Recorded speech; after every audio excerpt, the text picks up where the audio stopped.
Let me know if the phone rings as well, okay? Well, what a night, and welcome back to Facebook Live at the BBC. We've been broadcasting all night. We started broadcasting, I guess about 11 p.m. British time. It's now 7:30 British time. It all looked just gently as if Hillary Clinton was probably going to nose in on victory, and then bang, Ohio came in, and that was it. We showed you the maps earlier.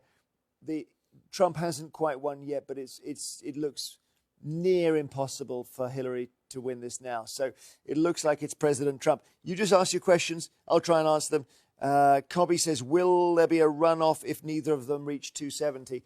There will be all kinds of challenges along the way. There are all kinds of complexities there, because it's possible that one could be one over and one below. And so the bottom line is that I think in the next couple of hours it will be out of reach of Hillary Clinton if what we've seen so far is anything to go by.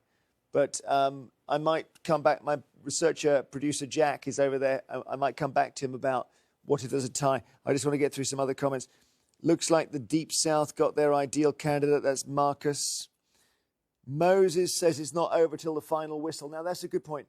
John Podesta, who's a close colleague of Hillary and has worked with her for years, has come out in front of all the Democratic supporters and said, we're not announcing anything now. So that's code for we are not yet giving up. They're not conceding. So I think she's not been seen since the polls closed, and she's going to go away and just watch. And they're watching Pennsylvania rather. Pennsylvania has been called by some of the newspapers and other organizations for Trump. But they're obviously hoping maybe if they get Pennsylvania, the Democrats, and then maybe Wisconsin and so on, there's just a way of getting back in there, threading it through the eye of the needle. Doesn't look likely. Chandler says the Democratic National Convention will forever blame themselves for this. Bernie Sanders would have won with a landslide. So that's the idea that projecting forwards, if you take a more left-wing candidate, a more authentically left-wing candidate, you get a better result. And obviously Labour in Britain have tried or are trying the same thing. Another question from you. Thank you. By the way, do you like our Washington Monument here? Actually, we can actually take a look, I think, at the Lincoln Memorial as well in our graphic space here. If we have a look round, and there we are. It's there. I haven't tried running up the steps and exploring it, but it's definitely there. So we've been sitting in the shadow of that all night. There've been a few references to Lincoln as well during the election contest, because there's just a sense that this is one of the most historic elections anyone can remember. It really is. If you're British, you remember Brexit this year, and that was very big for Britain, but America's a bigger country, so big stuff that happens in America is bigger. Amir says this on this very score. Love him or hate him, Donald Trump has pulled off probably the greatest political upset ever. It could have been Bernie Sanders, but he gave up. Trump deserves the credit for this, says Amir. He fought alone against both the Republican Party and the Democratic National Committee establishment. So Graham says it looks like the US is heading towards a Brexit moment. Absolutely right. This is one of those things where people who are off the radar of pollsters and just very angry and they're not on Twitter. They're outside the cities, and they've acted in a very concerted way to get Trump elected. That's what's happened. Moses says it's not over till the final whistle. We had that. Pam says the Democrats might try on voter fraud. Yeah, Amel says nobody expected it. And you've got to include in that the media, because if you watch back the first hour of our program, you'll have this sense of just a gentle drift towards the idea that it's probably Hillary's night.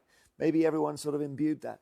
I guess the reason is that some early exit polling suggested that. There was also the polls toward the last few days of the election campaign. There was the way Hillary was cleared over the emails by the FBI guy, James Comey. So all of that put together gave a sense that the way was clear for her. And in the end, there was something bigger going on. Rahima says, no miracle now. Here we are. Violet's comment is coming in. Do keep your comments coming in here on Facebook Live. We're live in the BBC with the virtual Lincoln Memorial and the monument. And what we've been doing, actually, if you look back here, what we've been doing through the night is just we take the states as they come in. Oh, here we are. You're showing me. So this is 9 p.m. Eastern Standard Time. These are the first states that came in.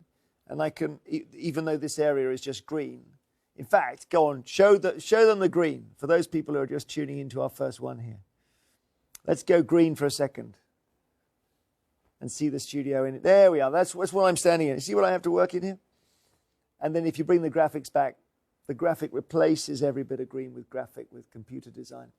So these are the first ones to come in here. And then if we just do one more click, we can then take all of the Electoral College photos and zoom them to the Washington Monument there. And that's how the evening started for us. So we've had this lovely reflecting pool behind us where we've been able to go through all the states. Sandy says this election has divided the nation.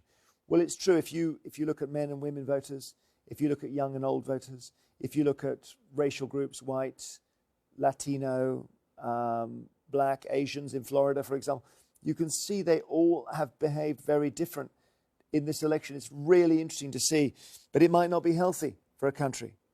Violet says, no matter what, not everyone will be happy, but it was fair. Some talk about whether actually if Donald Trump had delayed conceding at this point, he would have been criticized, whereas Hillary Clinton is doing it without criticism. That's been raised. Where are we now in the Electoral College? 245 Trump, 218 Clinton. So just 2 more states and Trump's got it. We think he's going to probably get Arizona. That's always kind of been the projection, I suppose. So that brings him up to 11. And then with AP and some other networks calling Pennsylvania, that takes him over the top. He needs 25 electoral votes. So we've still got Wisconsin, Michigan, Pennsylvania, Arizona.